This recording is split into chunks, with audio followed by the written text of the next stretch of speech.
Alright, welcome back to this video on engineering dynamics, and this video will be doing another problem on the topic of impulse and momentum methods.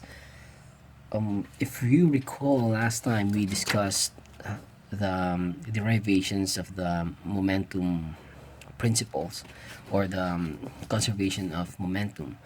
So recall that the equation is summation of forces during this time interval, and then if we integrate that, it just simply means that the impulse is just equal to the change in momentum. Okay, so when we say that forces involved are non-impulsive, so meaning those are forces that doesn't have, or let's just say, negligible effect on the change in momentum, then those are the forces that what we call as non-impulsive. So when say that this is zero, then it means that the change in momentum, let's say delta mv, is just equal to zero. So meaning, say that the momentum at point 1 is to take note that the mv, or the symbol that we use for momentum, is p. So delta p is just 0. So meaning the momentum at point 2 minus momentum at point 1 is just 0. So if we take this momentum at point 1 to the left side, then we get point 1 is equal to point 2.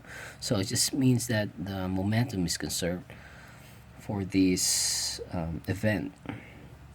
Now for the next problem, we'll be extending this conservation of momentum for let's say for systems of particles. So meaning the system that we'll consider involves many point masses in it. So for example, we have these two objects here, right? So these two objects, so this object 1, it has a mass, and then if it's moving, then it will have a velocity. Then this one too, it has a mass, and then if it moves, then it has also a velocity. So when you say system of particles, or system of point masses, we mean that the system that we'll consider is these two objects here. So when they have collisions here, then we just say that the momentum for this entire system is conserved. Okay, so the next problem that we'll have, we're still going to apply this momentum principle, or conservation of momentum, and then also apply the equation for the impulse momentum equation for this object or this object. But the principle of conservation of momentum will be applied to these two objects, right? So that's it. Okay, so the next problem that we have, it's taken from the textbook of Hibbeler, and the problem is, it says that the 15 megagram, so that's times 10 to the 6 boxcar A, is coasting at 1.5 meter per second on horizontal track when it encounters a 12 megagram tank car B coasting at 0.75 meters per second toward it, as shown in the figure. So this is the figure, this is the horizontal track. Then we have this boxcar A moving at 1.5 meters per second, and then we have this tank car B moving at 0.75 meters per second towards this boxcar. So they have opposite directions. The problem says if the cars collide and couple together, so after collisions, so for example, this is the car, so it's moving, it has its own speed and mass, and then this one is also moving. So after that, let's say after the collision, it couples together, and then they're just moving at one speed, right? So at first, before collision, they're moving at different speed and direction, but then after collision, they're just moving in one velocity and one direction. So the problem says that let's find the speed of both cars just after the coupling, and then letter B, the average force between them if the coupling takes place in 0.8 seconds. Okay, so first, just to find out the speed, and then the next one is to find the average force. So after this impact, then what's the force that's experienced by this boxcar, and then, or we can look at it around. You can look at it the other way. What would be the average force that's experienced by this tank car? All right, so let's solve.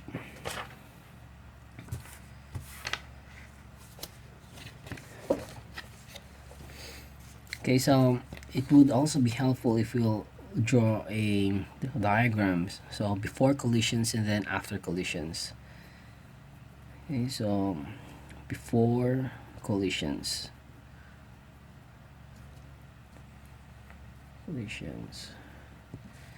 Okay, so we have this car, back score. Alright, and then we have this tank car. And then this is our horizontal track. So, and then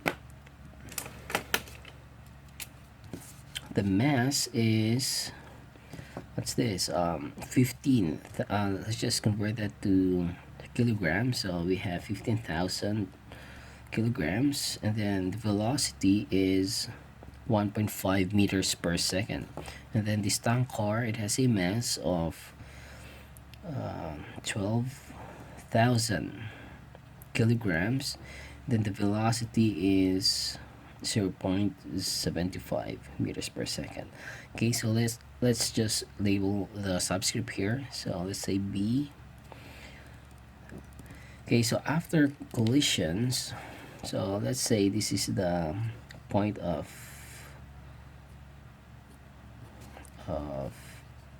collisions. So after this,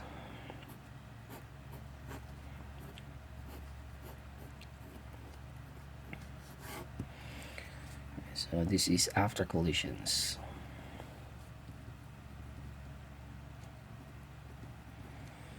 So after this, they're just moving in one speed, which is, let's just label let's say V sub C. But the masses are also I think they're just constant here. So the mass of A after collision is just the same, and then the mass of B after collision would still be the same. Okay, so now let's apply. Okay, applying the conservation of linear momentum.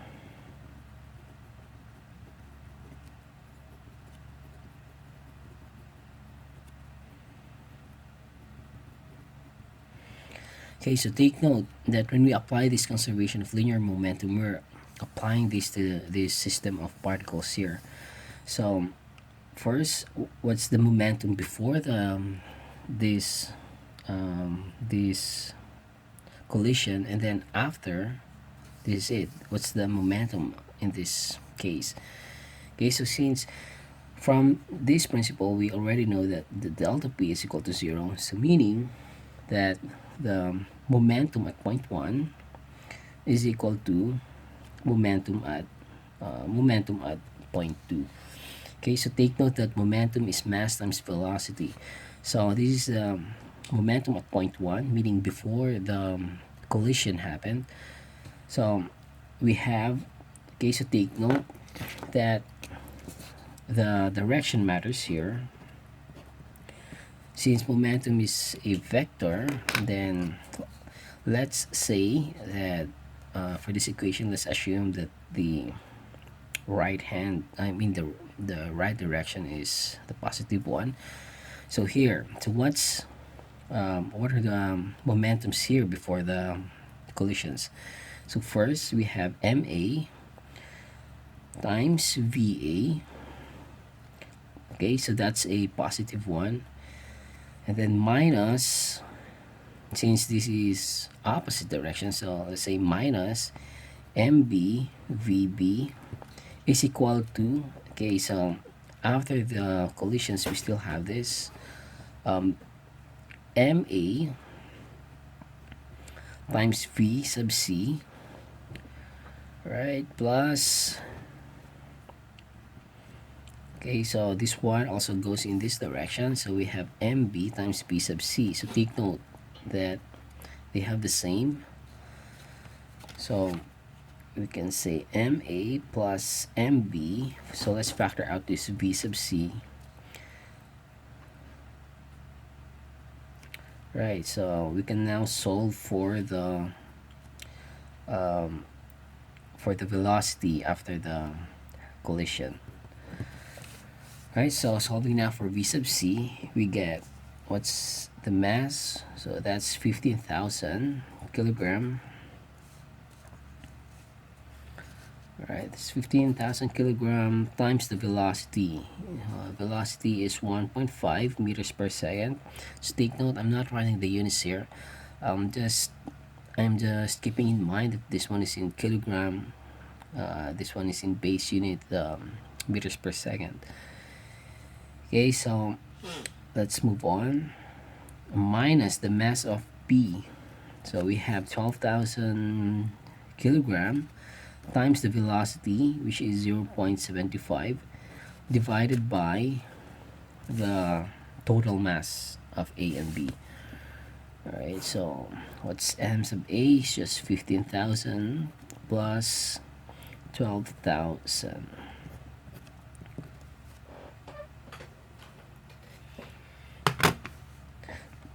Okay, so let's calculate now. 15,000 plus times 1.5 minus 12,000 times 0.75 plus 12,000. So we have 0.5 meters per second. Alright, so that's the velocity after the collisions. Okay, now so let's solve for the letter B. So it says that find the average force between them if the coupling take place in 0.8 seconds. Right, so when we apply this, right, so let's solve first, solving the average value. And then we'll just apply, when we apply this thing, we'll just apply for we'll just apply this for this box car, or we can also apply the equation to this tank car. Okay, so recall that our equation would be change in momentum, so dp all over dt. So take note that the symbol for momentum is p, so it's just mass times velocity. Okay, so let's factor out the mass. So mass dv all over dt, or let's just use the average value. Okay, so it's just the same. So what's this? What's the mass of the boxcars? Let's say for boxcar for A. Okay, so what's the mass? Is 15,000 times the change in velocity. So take note, this is V2 minus V1. So V2, this is the after one, the after velocity. So V2 is 0.5 minus V1. What's V1? So V1 is 1.5 because we're just referring to the boxcar A. So the initial is 1.5, and take note, this is to the right, this is to the right. So let's assume that the force that's acting to the right is the is the positive force. Okay, so 0.5 minus, we have this 1.5 times or divided by the delta t. So the change, this dt is just the delta t, which is 0.8 seconds. Right, so if we try to solve that, then we can get a value of negative 18.75 kilonewtons. Okay, so it just means that the force is acting to the left. Okay, so summation of forces average is just 18.75 this way. Right, so kilonewtons. Okay, so meaning the forces that's experienced by this boxcar is actually towards itself here. So we can also try to check at the tank car B. Okay, so checking summation of forces average for B. Okay, so we can also solve this one. So let's assume that to the right is positive, so dp over dt, which is just, so what's the mass? It's 12,000 times the velocity 2. So this is the v2, which is 0.5. So take note, 0.5, it's to the right, so that is why it's positive. And then minus this one, so this is to the left, so negative, minus negative 0.75 all over 0.8. Then if we try this one, we get 18.75 kilonewtons. Okay, so it's positive, meaning that the force is going to the right. So it's going towards itself. So from this reference, it's going towards itself. But if we're looking at this one, the force is going towards itself. Right, so just a review of what we did. So first we draw what we did here. We draw first the situations before the collision happened, and then after that we also draw this situation after the collisions. Then after the collisions, the problem states that they are coupled together, and then the velocity is just the same for both. Okay, so because of that, we applied the conservation of linear momentum. So when we apply this thing, just take note that we are referring to the system of particles here. So it just says that the delta p is equal to 0, p1 is equal to p2, meaning the momentum before the collision is just equal to the momentum after collisions. So since momentum is a vector, then we take note of the sign conventions here. So before the collisions, this is it. So the momentum of this car A plus the momentum of this car B, but we take into account the direction. Excuse me. And then after that, this is the momentum. So we have different mass, but the velocity is just the same for both. So when we try to solve that, we can everything is known except for this v sub c, which is the velocity after the collisions. So when you solve that, v sub c is equal to 0.5 meters per second. Right, so the next thing is we're asked to solve for the average force. So from the equation, that force is just the change of momentum per unit time.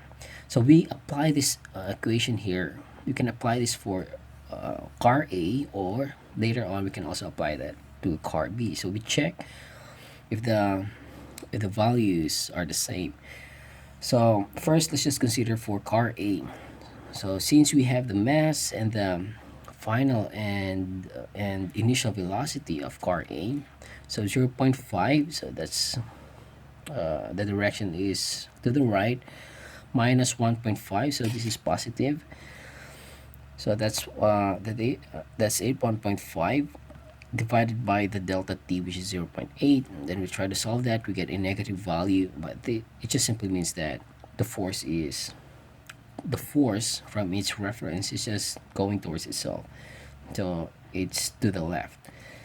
And then we also check another one. So we check the average force for car B.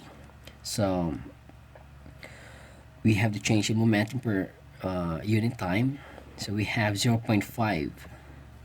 So this is the final velocity minus negative. So it's negatives because this one is going to the left. So minus 0.75 divided by 0.8. Then we solve that. That's 18.75 kilonewtons.